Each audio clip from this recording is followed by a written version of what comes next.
All right, so this is something that we talked a lot about in the past. It really has to go down to the grip. And when you think about the grip, there's really a lot of different things. How well can you hold something both down below as well as up high? Also, how hard can you squeeze? Another big part of it, though, ends up being the ability to really touch your thumb and your pinky and really have the ability to create a lot of force through the pinky. Ends up being a big part of what constitutes having really strong grip. And so when we're looking at the throw, what we want to be able to be aware of, and when you are setting yourself up for the throw, is how can I have the most amount of really pressure created within the pinky. And I realize that that is a really important part of being able to get the nose of the football to get into a good position, is not only how well are we able to create kind of like force with the pinky, but also how are we positioning our pinky on the throw to make it so we are in a spot that will really help us in being able to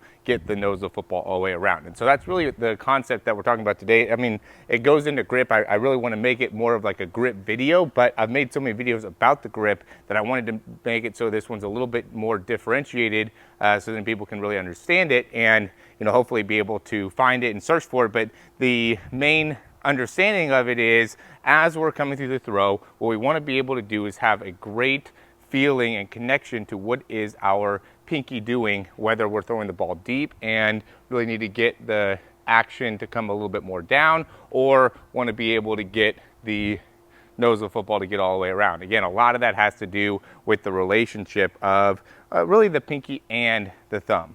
Okay, and making it so we're able to have a good grip of both. And this is why having the right size football is really important, because if you get too big of a football too early, then a lot of times the first thing that ends up happening is we lose the correct positioning within the thumb and we lose the pressure created within the pinky. So when you're grabbing the football, what I want you to be really aware of is how much force you're able to put in the pinky, and then also the relationship between the index finger and the thumb, and trying to get that thumb to be somewhat towards the middle of the football in order to make it so we have a good understanding of how the ball wants to come out of your hand, because I think that ends up being such a critical part of making it so we can put the pressure into the right areas of the shoulder. When people don't have good grip and good ability to use their pinky and get their wrists into a good neutral position, that's when we start to see the balls coming off to the side and the hands kind of dropping off here, and that really negatively impacts not only throwing power, throwing distance, but it also has a big impact on your ability to be consistently accurate,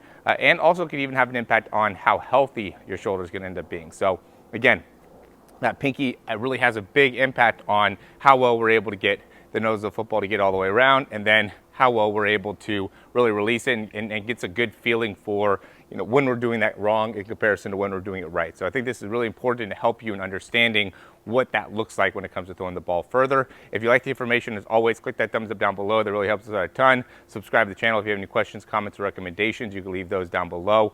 And yeah, I mean, if this ends up being a concept that really makes a lot of sense to you, or if you really like, I guess, how I teach and how I get into the specifics of what is the most important part within your mechanics, within your technique, then, you know, you can check out some of the things we have down below in the description that has to do with like our programs, our 3-month program, our Throw 60 program, also Quarterback University. I think the Quarterback University is probably the best thing overall, just because we've taken years of making these types of videos and really condense them and make them easier to find, right? Because that's the big thing with this, and when you're going through like the YouTube channel, is sometimes it's hard to be able to really isolate what is it that you are looking for and trying to improve, because when I'm trying to create like the titles and things like that, I'm using stuff that really ends up being more searchable, right? So people can find the videos. But when you're on Quarterback University, it's all labeled very, very specific to what your needs are, and also categorized and organized in a way for you to be able to easily access the information that you're looking for. And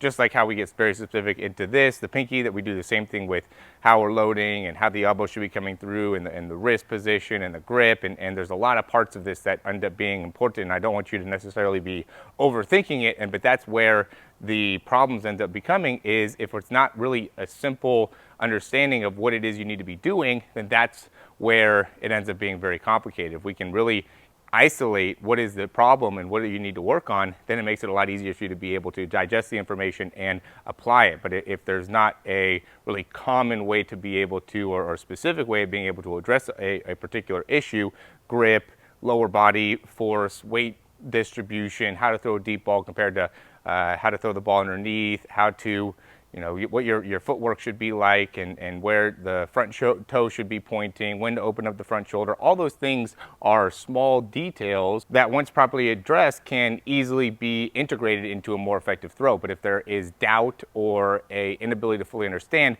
that's again where that overthinking really comes into play, which can have a negative impact on your performance. So that's why I try to make this stuff really clear, really concise, and make it so it's very specific to a particular problem to make it so you're able to get the best results. Again, if you like the information, go and click that thumbs up down below and check out the description to find more about some of our programs. Talk to you soon.